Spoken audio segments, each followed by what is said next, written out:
എല്ലാവർക്കും ഈ 5 പരിഹാരം തന്നെയാണ്. 5 വിഷയങ്ങൾ തന്നെ. ഒന്ന്, കുടുംബത്തിൽ ഉയർച്ചയില്ല, സാമ്പത്തികമായ ബുദ്ധിമുട്ട്, ശത്രുദോഷങ്ങൾ, മക്കളിനെ കൊണ്ട് എനിക്ക് അഭിവൃദ്ധിയില്ല, എനിക്ക് കഷ്ടം നിവാരണമാകും, രോഗം നിവാരണമാകുന്നില്ല, ഞാൻ പോകുന്ന ക്ഷേത്രങ്ങൾ നോക്കുന്നില്ല, ചെയ്യാത്ത വഴിപാടുകളില്ല, അപ്പോൾ എനിക്ക് മാറ്റമായില്ല. ദൈവത്തിന് ശക്തിയുണ്ട്, ഇല്ല എന്ന് ഒരിക്കലും പറയാൻ പറ്റില്ല. നേരത്തെ പറഞ്ഞാൽ നമ്മൾ ഭഗവാൻ നടക്കുന്ന ഒരിക്കലും മനുഷ്യന് കൊടുക്കാൻ സാധിക്കില്ല.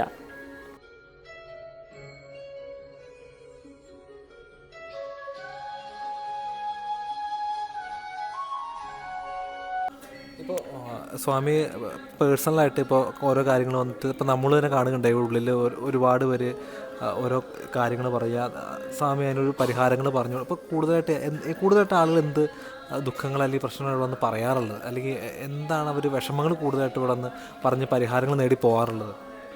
എല്ലാവർക്കും ഈ 5 പരിഹാരം തന്നെയാണ്. 5 വിഷയങ്ങൾ തന്നെ. ഒന്ന്, കുടുംബത്തിൽ ഉയർച്ചയില്ല, സാമ്പത്തികമായ ബുദ്ധിമുട്ട്, ശത്രുദോഷങ്ങൾ, മക്കളിനെ കൊണ്ട് എനിക്ക് അഭിവൃദ്ധിയില്ല, എനിക്ക് കഷ്ടം നിവാരണമാകും, രോഗം നിവാരണമാകുന്നില്ല, ഓരോരു ശാപദോഷം.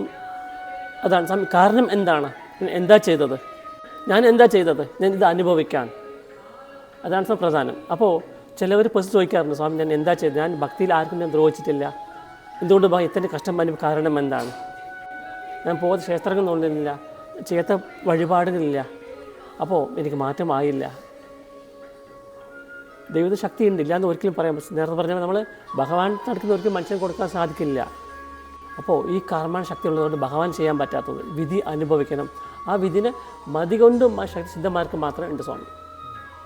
അതാണ് ദൈവത്തിന് പ്രധാനം. സിദ്ധന്മാരാണെന്ന് വെച്ചാൽ അതാണ് മാതാപിതാ ഗുരു, ഇതും ദൈവത്തിന് എത്തിച്ചത്. അപ്പോൾ നമ്മളിലും ദൈവത്തിനും കണക്ട് ചെയ്യുന്ന ഒരു ബ്രിഡ്ജാണ് സിദ്ധന്മാർ, ഗുരുക്കന്മാർ സ്വാമി. ഇപ്പോൾ സ്വാമിയെക്കുറിച്ച് ചോദിക്കുകയാണെങ്കിൽ സ്വാമി എപ്പോഴാണ് ഈ സിദ്ധനെ മനസ്സിലാക്കി, അല്ലെങ്കിൽ സമർപ്പണം നടക്കുന്നൊരു സമയം, അല്ലെങ്കിൽ എന്നാണ് അദ്ദേഹം ജീവിതത്തിലോട്ട് കടന്നു വരുന്നൊരു സമയം, അല്ലെങ്കിൽ പരമ്പരാഗതമായിട്ട് പൂർവികരായിട്ട് ലഭിച്ചു വന്ന ഒരു ഇതാണോ, അതെങ്ങനെയാണ് വരുന്നത്? സ്വാമി എൻ്റെ സിദ്ധ പരമ്പരയല്ല. അപ്പോൾ സിദ്ധം എന്താണെന്ന്, ഭക്തി എന്താണ്, ആ പ്രായത്തിലാണ് എൻ്റെ 15-ാം വയസ്സിൽ ഗുരു എൻ്റെ കൂടെ വന്നത്. എൻ്റെ തിരിച്ചറിവെന്ന് ഞാൻ 20-ാം വയസ്സിലാണ് അറിയുന്നത്. അതുകൊണ്ട് തന്നെ ഗുരു കൈപിടിച്ച് കൂട്ടിയിട്ട് പോവാണ്. അപ്പോൾ ബോഹർ ആരാണ്, മുരുകൻ ആരാണ്, അപ്പോൾ ബോഹർ എങ്ങനെ മുരുകൻ ഉണ്ടാക്കി, ആ സ്ഥലങ്ങൾ എവിടെയൊക്കെയാണ്, അപ്പോൾ നമുക്ക് എന്ത് കിട്ടും, നമ്മൾ എന്ത് കൊണ്ടുപോകും. അപ്പോൾ നമ്മൾ സ്വാമി 2 കാര്യം നേരത്തെ പറഞ്ഞ പോലെ നമ്മൾ ഒന്നും കൊണ്ടുപോകുന്നത് 2 കാര്യങ്ങൾ മാത്രം കൊണ്ടുപോകും. നമ്മൾ ചെയ്ത പാപം, ഒന്ന് പുണ്യം. അപ്പോൾ ഈ പാപശാപദോഷം മാറാൻ എന്താ വഴി, ഒരു വഴികാട്ടിയാണ് സ്വാമി ഇന്ന് നിൽക്കുന്ന ഭോഗസിദ്ധസ്വാമിയുടെ ഭോഗവനം ഭോഗക്ഷേത്രം. അങ്ങയുടെ ഗുരു ആരാണ് ശരിക്കും? അദ്ദേഹത്തിൻ്റെ ആത്മരീതിയായിട്ട് ഭോഗഗുരു തന്നെയാണ് സ്വാമി. വഴി നടത്തി കൈയും പിടിച്ച് കൂട്ടിയിട്ട് പോകുന്നത് മഹാസിദ്ധനാണ്, ആദിസിദ്ധൻ. അദ്ദേഹം ഇപ്പോൾ ജീവനോടെ എൻ്റെ സ്വാമി. ആത്മരീതിയിൽ സർവ്വത്തിലും സിദ്ധന്മാരുണ്ട്, സർവ്വസൂക്ഷ്മരൂപത്തിൽ വന്നു പോകുന്നുണ്ട്. അപ്പോൾ നമ്മൾ കാണുന്ന പ്രശ്നത്തിലല്ല മാത്രം, സർവ്വത്തിലും വന്നു പോകും. അതാണ് നേരത്തെ പറഞ്ഞ പോലെ ആ ദൃഷ്ടി, നമ്മുടെ ദൃഷ്ടി അവർ കാണാൻ പറ്റും, അവർ നമ്മളെ കാണാൻ പറ്റും. അതാണ് പ്രധാനം. ആ ദൃഷ്ടി നമ്മൾ വീഴുമ്പോൾ തന്നെ എല്ലാം സർവ്വമാറ്റം മാറാൻ തുടങ്ങും. അപ്പോൾ ഈ ശാപമുക്തി വെളുത്തോ ദിവസമെങ്കിൽ ആ ഹോമി ഇതാണ് പ്രധാനമുള്ള സ്വാമി. അന്ന് പല സിദ്ധന്മാർ സൂക്ഷ്മ രൂപത്തിൽ വന്നു പോകും. ആ ദർശനം നമുക്ക് കിട്ടുമ്പോൾ തന്നെ സ്വാമി നമ്മൾ അവരെ കാണാൻ പറ്റില്ല. അവർ ദൃഷ്ടി നമ്മൾ വീഴുമ്പോൾ തന്നെ ശാപത്തിന് തടസ്സം നിവാരണമാകും. അപ്പോൾ തടസ്സം നിവാരണമാകുമ്പോൾ യോഗം പ്രവർത്തിക്കാൻ തുടങ്ങും. ഇത് പല അനുഭവങ്ങൾ നടന്നിട്ടുണ്ട്. അപ്പോൾ പറഞ്ഞ പോലെ സന്താനം, കർമ്മത്തിൽ അപബുദ്ധി, കഷ്ടം നിവാരണമാകുന്നില്ല, എനിക്ക് ബുദ്ധിമുട്ട് മാറുന്നില്ല, കുടുംബ കഷ്ടം നിവാരണമാകുന്നില്ല, അതുപോലെ കർമ്മത്തിൽ ഉയർച്ചയില്ല, എനിക്കെന്നും കടബാധകതകളാണ്, ഇന്നും ചതുർദോഷങ്ങളാണ്, എനിക്കൊന്നും മേൽമ ആകുന്നില്ല. അപ്പോൾ നമ്മൾ വിദ്യ, അതിനിപ്പോൾ ഇത് എടുത്തു പറയുകയാണെങ്കിൽ സ്വാമി, ജ്ഞാനം എനിക്ക് പഠിച്ചത് മറന്നു പോവാണ് കുട്ടികൾ, എനിക്ക് രോഗം നിവാരണമാകുന്നില്ല, അപ്പോൾ സ്കാൻ ഒന്നും ആകുന്നില്ല, പക്ഷേ എനിക്ക് രോഗം വിട്ട് ആകരുന്നില്ല. അപ്പോൾ സർവ്വ തടസ്സങ്ങളും ശാപദോഷങ്ങളും നമ്മൾ മാറാൻ തയ്യാറായാൽ മാത്രം മതി. സർവ്വമാറ്റം ഗുരുനാഥ സങ്കല്പത്തിൽ മാറുന്നുണ്ട്. അതെ. അപ്പോൾ പ്രധാനമായിട്ട് നമ്മൾ ചെയ്യേണ്ടത്, ശാപം നമ്മൾ ചെയ്യുന്നതാണ്. ഈ പ്രപഞ്ചത്തിൽ നമ്മൾ 2 കാര്യം കൊണ്ടുപോകും. നമ്മൾ ചെയ്ത പാപം, രണ്ടാമത്തെ പുണ്യം, വേറെ ഒന്നും കൊണ്ടുപോകുന്നില്ല. അപ്പോൾ നമ്മൾ അനുഭവിക്കുന്നതും അത് തന്നെയാണ്. നമ്മൾ ചെയ്ത പൂർവ്വജന്മം ചെയ്ത ശാപദോഷം ഈ ജനത്തിൽ അനുഭവിക്കുന്നത്. അപ്പോൾ ഈ തടസ്സം ശാപം നിവാരണമാകുമ്പോൾ നമ്മുടെ ജാതക യോഗം പ്രവർത്തിക്കാൻ തുടങ്ങും. നമ്മൾ സറണ്ടഡ് ആകണം. ആത്മരീതിയായിട്ട് നമ്മൾ മാറാൻ തയ്യാറാകണം. നമ്മൾ മാറാൻ തയ്യാറാണെങ്കിൽ സർവ്വങ്ങളും ഗുരു മാറ്റിത്തരും. കുറേ അനുഭവങ്ങൾ നടന്നിട്ടുണ്ട് സ്വാമി. ഇത് ശാപമുക്തി സ്ഥലം പറയാൻ കാരണം പ്രധാനം അത് തന്നെയാണ്. ഒരു മനുഷ്യനും നമ്മൾ മാറാൻ തയ്യാറാകണം. നമ്മളെ കുറവുകൾ, നമ്മൾ ചെയ്ത ഓരോരോ മിസ്റ്റേക്സാണ് നമ്മൾ അനുഭവിക്കുന്നത്. അത് നമ്മൾ അഹം ഫുള്ളായിട്ട് സമർപ്പണം സറണ്ടഡ് ആകണം. അതാണ് നമ്മുടെ പ്രധാനമായിട്ട്.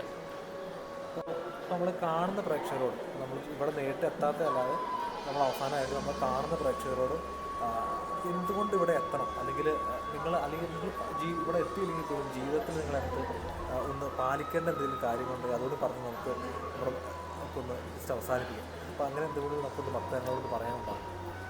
നമ്മൾ ഈ കർമ്മത്തിൽ പുറത്തു വരെ ഒറ്റ വഴി മാർഗ്ഗമുള്ളൂ, മാറ്റം. ധർമ്മം ചെയ്യുക, ഉയർന്ന ധർമ്മം ചെയ്യുക. എന്താണ് സമയം ഉയർന്ന ധർമ്മം? നേരത്തെ പറഞ്ഞത് വസ്ത്രമാണോ, വസ്തുവാണോ, പൈസയാണോ, ഗ്രഹങ്ങളാണോ? അതിനെക്കാട്ടും വലുതുണ്ട്.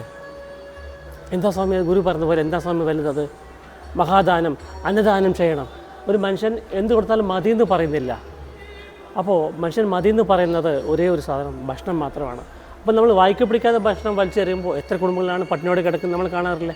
വയസ്സായ അച്ഛനമ്മമാർ കൈങ്കല്ല ഇല്ലാത്തവരൊക്കെ. ഈ ഭക്ഷണം അവർ നമ്മളോട് ധർമ്മം ചോദിക്കുക, സ്വാമി ധർമ്മം താ. ഈ ധർമ്മമാണ് നമ്മുടെ കർമ്മത്തിൻ്റെ അളവ് കുറയ്ക്കാൻ പോകുന്നത്. അപ്പോൾ നമ്മൾ ധർമ്മം ചെയ്യാൻ തയ്യാറാകണം. അപ്പോൾ ദാനം എന്താണ്, ധർമ്മം എന്താണ്? രണ്ട് കാര്യമുണ്ട്. നമ്മൾ അറിഞ്ഞു തരുന്നത് ദാനം, അറിയാതെ ചെയ്യുന്നത് ധർമ്മം. ആ ധർമ്മത്തിന് വഴി നടക്കുമ്പോൾ കർമ്മത്തിൻ്റെ അളവ് കുറയും. അപ്പോൾ ഈ ധർമ്മം നമ്മൾ തുടർന്ന് ചെയ്യുമ്പോൾ എന്താണ്, നമുക്ക് ദൈവത്തിൻ്റെ നിൻ്റെ അടുത്ത് ദൈവം വരും. ഈ പ്രപഞ്ചം നമ്മൾ എന്ത് ചെയ്യുന്നോ അത് ശക്തി നമുക്ക് തിരികെ വരും. നമ്മൾ ചെയ്ത ധർമ്മമാണെങ്കിൽ അത് നമുക്ക് പുണ്യമായിട്ട് കിട്ടും. നമ്മൾ ചെയ്യുന്ന പാവമാണെങ്കിൽ അത് മൾട്ടിപ്പിളായിട്ട് നമ്മൾ തന്നെ അനുഭവിക്കണം. സർവ്വം നമ്മൾ ചെയ്യുന്നതാണ്. ചെയ്വന നാം ചെയ്ത വിനയം ഇപ്പോൾ അനുഭവിക്കുന്നത്, നന്മയും തീമയും. അപ്പം ഓരോരു മനുഷ്യനും ഓരോരു ആത്മാവും നമ്മൾ മാറാൻ തയ്യാറാകണം. അപ്പോൾ നേരത്തെ പറഞ്ഞ പോലെ നമുക്ക് ജനനം ജന്മം കൊടുത്ത മാതാപിതാക്കൾ, ഗുരുക്കന്മാർ, പ്രധാനം പറയും നമ്മുടെ കുലദൈവം, ഇന്ന് അടിമക്കാവ്, നമ്മുടെ ഗ്രാമദേവത, ആ ദൈവൻ്റെ നിന്ന് മറക്കുകയാണ് മക്കൾ. അപ്പോൾ ഈ കുടുംബദൈവം എന്ന് പറയുന്നത് നമ്മുടെ ഓരോരു ആചാര രീതിയിൽ ഓരോരു ക്ഷേത്രദൈവം ദേവി ഉണ്ടാവും. അതിന് മറക്കുമ്പോഴാണ് അത് കുലദൈവ ശാപമായിട്ട് മാറുന്നത്. ആ ദേവൻ ദേവിയുടെ ചൈതന്യം നമ്മൾ വർഷത്തിൽ ഒരിക്കലെങ്കിലും അവിടേക്ക് നമുക്കൊരു ബന്ധം വേണം, അത് പോയി വരണം. പിന്നെ മാതാപിതാക്കളെ ബഹുമാനിക്കുക, അത് പിതൃക്കൾ, സ്ത്രീകൾ. അപ്പോൾ ആത്മരീതി നമ്മൾ ഈ ചെയ്ത ധർമ്മം താനും സർവ്വത്തിലും മാറ്റാൻ പോകുന്നു. അപ്പം നമ്മൾ ഇവിടെ ഓരോ ആത്മാക്കളും മാറാൻ തയ്യാറാണെങ്കിൽ സർവ്വ സിദ്ധമും ഭോഗസ്വാമി മാറ്റിത്തരും.